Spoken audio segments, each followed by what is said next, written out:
Assalamualaikum warahmatullahi wabarakatuh. Saya akan merespon pikiran-pikiran Rocky Gerung berjudul mempersonifikasi diri sebagai negara. Jokowi sudah kehilangan orientasi.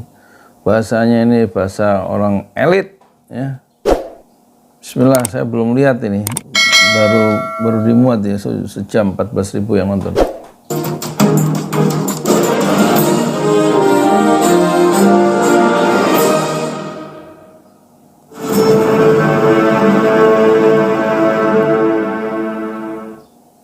Halo, apa kabar Anda semua? Semoga selalu dalam keadaan sehat walafiat. Hari ini tanggal 1 Juni ya. Kalau sejak pemerintahan Pak Jokowi kan 1 Juni ini dikatakan sebagai hari lahirnya Pancasila, dan Pak Jokowi itu menyampaikan pidato resmi. Pidatonya yang menarik, Bung Rocky, ini bicara soal kesinambungan pembangunan.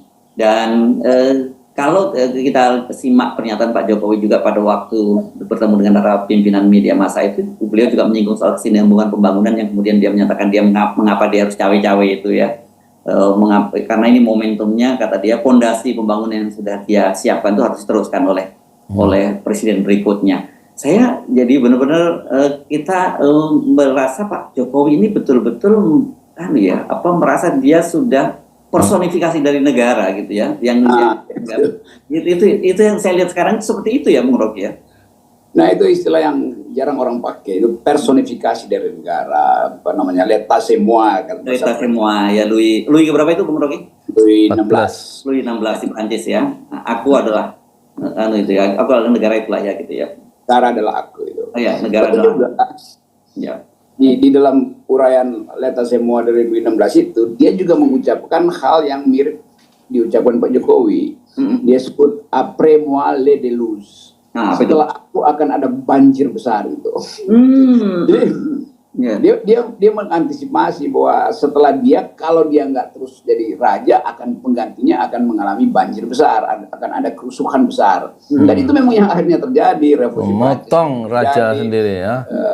Prancis berubah dari monarki pergi pada demokrasi. Jadi sebetulnya ada semacam kutukan bahwa mereka yang tidak rela untuk membiarkan kekuasaan itu diurus oleh rakyat, mereka justru yang akan dilibas oleh gelombang rakyat. Itu sebetulnya pelajaran sejarahnya tuh. Jadi kalau seseorang menganggap diri dia udah personifikasi dari negara, personifikasi dari pembangunan, itu artinya dia mau kendalikan terus kan. Jadi kalau Pak Jokowi bilang dia cawe-cawe, memang dia mau jadi seorang yang otoriter kan, dia mau kendalikan tuh. Padahal di dalam demokrasi output itu tidak ditentukan di awal, output itu adanya di akhir sebetulnya.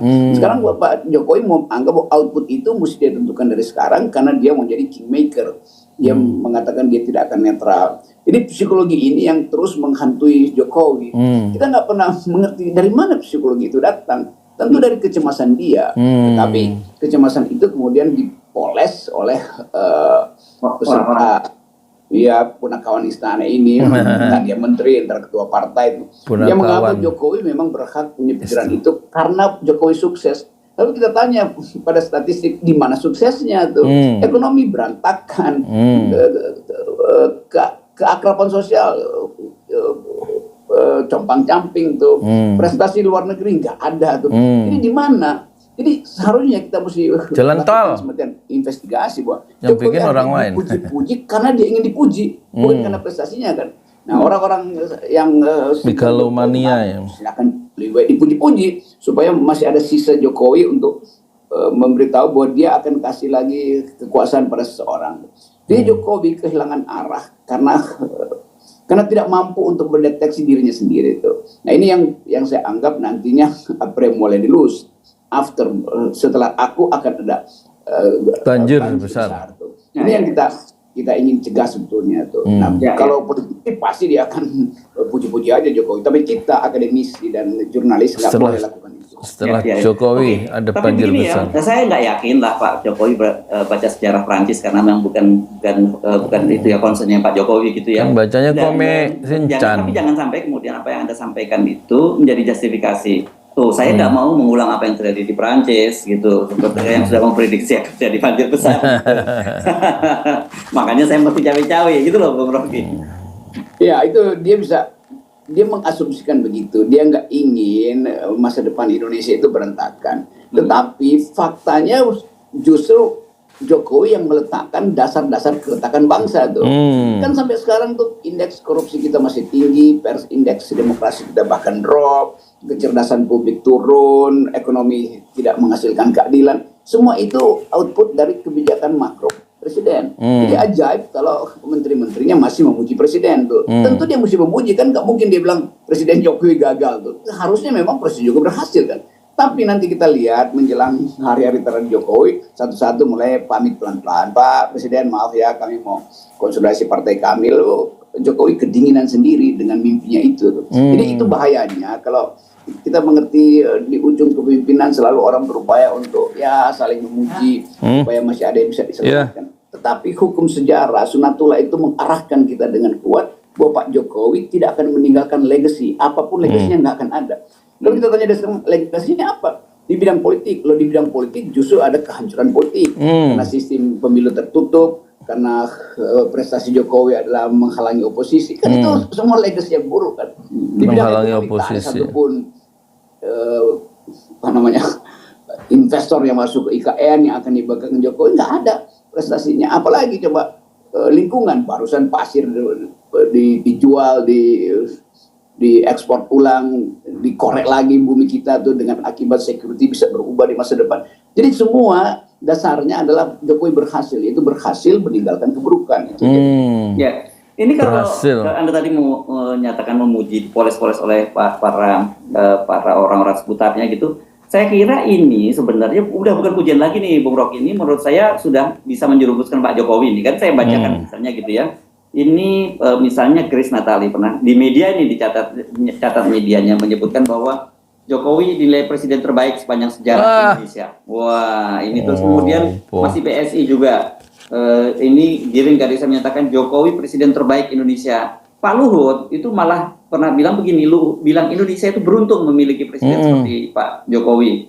Nah, Pak Prabowo juga ini Presiden Joko Widodo adalah presiden terbaik yang pernah dimiliki Indonesia. Penjilat semua. Kalau cuma satu orang yang ngomong, mungkin dia mungkin masih ini cuma angkat-angkat telur kalau orang Medan bilang gitu. Bung Karno presiden seumur hidup. Luhut yang ngomong ya lama-lama Pak Pecah Jokowi gesang juga. derek Bung Karno. itu Sama bahayanya aja. kalau Jokowi dikelilingi oleh puji-pujian itu. Tentu ada pujian yang politis, ada pujian yang jujur, ada pujian yang sifatnya feodalistik, ada pujian yang menjilat. Kan semua itu kan pujian tuh. Ya mungkin Pak Prabowo ya pujiannya politis saja kan, supaya pulungnya nggak berpindah tuh. Pak Luhut pasti pujiannya teknokratis, karena ada yang tahu apa sebetulnya yang sudah dilakukan. Tapi yang kerucil-kerucil itu kan apa yang mau dipuji dari awal. PSI misalnya mau puji apa coba? Kan kita nggak tahu apa poinnya PSI memuji itu. Kan nggak ada dasarnya. PSI mau puji karena dia milenial. Seluruh milenial sekarang justru swing voters. Jadi apa poinnya kalau kita Swing baca voters, data? ya. PSI harusnya katakan bahwa milenials Indonesia, Gen Z segala macam itu berada di belakang Pak Jokowi. Nah sekarang lihat surveinya tuh. Semua milenial, semua anak muda itu yang diklaim oleh PSI justru menyatakan diri golput alias swing voters minimal. Tuh, jadi apa poinnya itu? Jadi satu orang memuji lalu orkestrasi dibuat tuh. Itu menandakan bahwa ada kegelisahan sebetulnya supaya nggak terlalu gelisah saling puji memuji aja tuh. Jadi ini puji memuji di antara mereka yang sedang menunggu ajal itu seperti suara orkestrasi ya. Ada ballet yang namanya itu swangsong itu nyanyian angsa. Itu angsa sebelum dia mati itu sebelum dipotong. di tewas karena mau ditebas itu mereka sama-sama bikin orkestrasi. Itu yang diilustrasikan di dalam ballet Rusia tuh swangsong. Jadi kita mendengar swangsong ini nih suara-suara angsa yang tiba-tiba seolah-olah memuji padahal sebentar lagi nyawanya habis kan. Jadi itu sebetulnya luar biasa ya metafora dari Rocky Gerung ya. Kita mesti katakan Pak Jokowi gagal. Ada yang memang ada mungkin yang berhasil, tapi secara absolut dia gagal. Maka mestinya Pak Jokowi dirawat batinnya supaya bisa lengser ke Prabowo. Jangan dipuji-puji sehingga satu saat orang merasa ke Jokowi masih hebat, tiba-tiba dia jatuh sakit sekali kan. Mending cicil proses lengsernya itu. Ya, saya kira karena kita sedang ngomongin sejarah, perlu kita juga merujuk pada sejarah. Nggak usah jauh-jauh lah, nggak usah ke Perancis, tapi di Indonesia sendiri kita punya dua pengalaman pada Presiden Pak Harto, yang Pak pertama, Karno. Bung Karno dan kemudian Pak Harto. Bung Karno juga panjang masa jabatannya dan juga pernah ditabalkan sebagai Presiden seumur hidup, gitu ya, Bung Rocky. Kemudian Pak Harto Bapak pembangunan periode, dan yang saya kira kita semua juga tahu dalam periode yang terakhir ketujuh itu kalau nggak salah cuma ada beberapa bulan, 2 bulan, kemudian dia dilengsarkan juga. Ini Pak Jokowi mestinya juga lihat semacam itu, karena semua itu ada batasnya. Kita selalu mengingatkan semua yang berlebihan itu pada satu titik nanti akan meledak begitu saja. Ya ini yang kita anggap kok bisa ya satu orang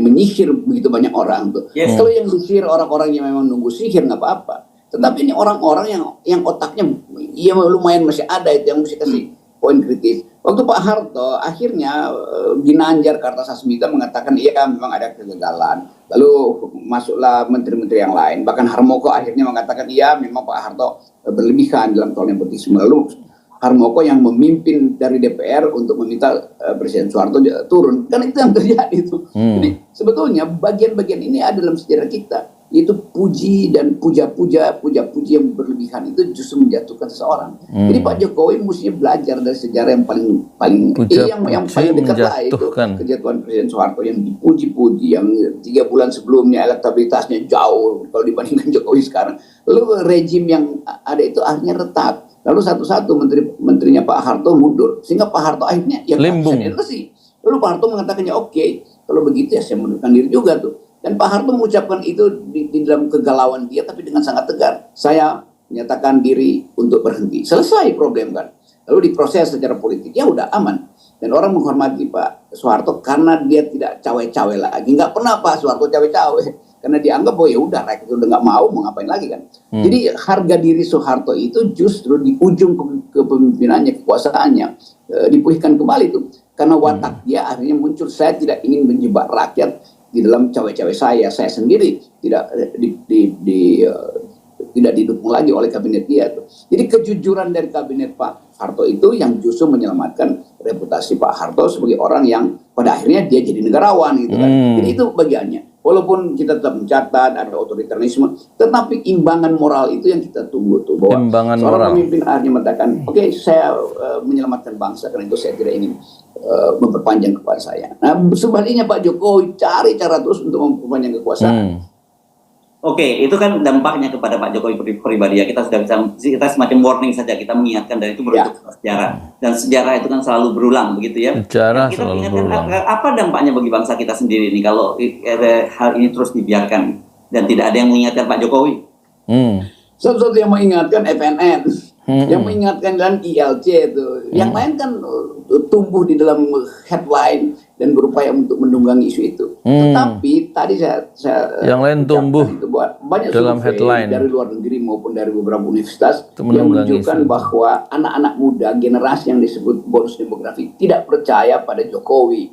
Minimal mereka nggak ucapin, tapi mereka menunggu. Karena itu mereka tidak pernah memberi poin pada survei-survei itu. Itu yang diperlihatkan oleh 27% anak muda generasi ke depan itu voter. Dan itu berarti 33 jutaan itu ada di situ tuh. Jadi dibatalkan langsung. Padahal yang klaim itu justru kayak PSI, Partai Anak Muda, ya faktanya yang klaim adalah ketua partai, bukan konstituen. Tentunya merasa nggak ada yang jadi prestasi Jokowi kok. Demikian juga kita baca diskusi dengan kampus, nggak ada satupun kampus yang menganggap masuk akal untuk memuji Jokowi. Minimal ya udahlah, nggak usah kritik juga nggak apa-apa, tapi jangan puji-puji, itu terlalu jauh. Too good to be true itu.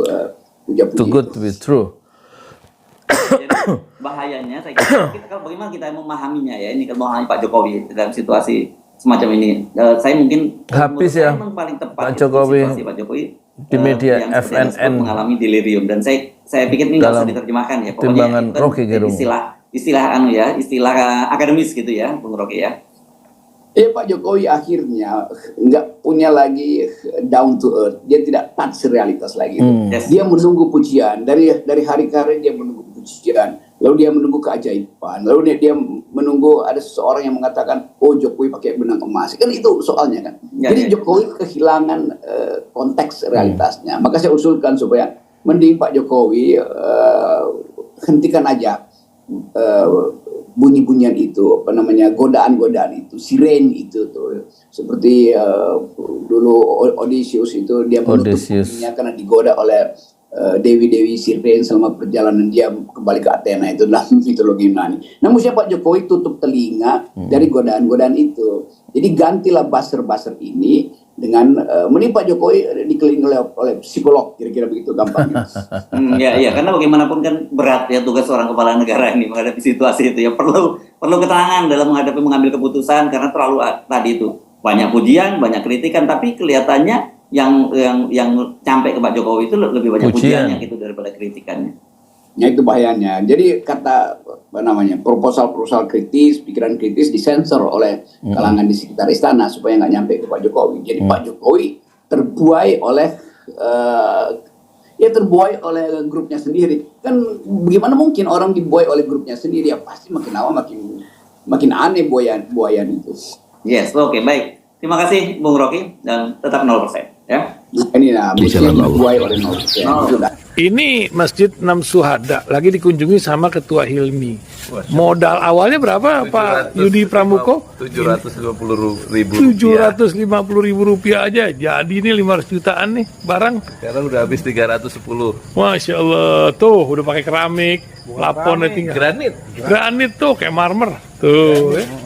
Masya Allah nih, sampai juga kita ke sini. Masjid 6 Syuhada, ngapa namanya Masjid 6 Syuhada, Ya, Pak Yudi? kita mau mendokumentasikan perjuangan dakwah nama anak muda pengawal Habib Rizik Syihab itu. Masya Allah. Yang dibunuh sama orang jahat di kilometer 50. Kilometer 50 ya. Itu kan simbol memperjuangkan dakwah itu kita harus memberikan segalanya untuk Islam kan ya. Untuk Masya dakwah Islam. Allah. Dan nama anak muda itulah yang sudah memberikan segalanya untuk Islam. Masya Allah. Apa nanti nama pemuda itu ada juga di sini mungkin diterapkan? Mungkin namanya 6 Syuhada. 6 Syuhada Iya, itu, 6 Syuhada dipasang di sini, 6 Syuhada.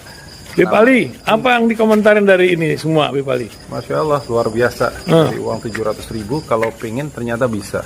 Bisa. Allah kirim. Tuh, bisa. Ya, dengan Masya. masuk satu gang kecil, tapi Bapak ini luar biasa. Kecil tuh. Masya Allah ya. Satu call aja. Masya Allah. Perjuangan Pak Yudi Pramuko, YouTuber sejagat paling tua. Tertua di semesta. Tertua di semesta. Masya Allah. Tukang donat. Tukang donat. Tukang donat dari Paru. Ini saya laporkan dari lapangan ini, langsung dari Masjid 6 Syuhada. Masya Allah. Dan ini dia. Dalam lihat ah. Tuh, lihat tuh masjidnya. Tuh imamnya di situ tuh. Malam-malam lagi kita. Masya Allah. Masih kurang nih. Atapnya katanya transfer aja.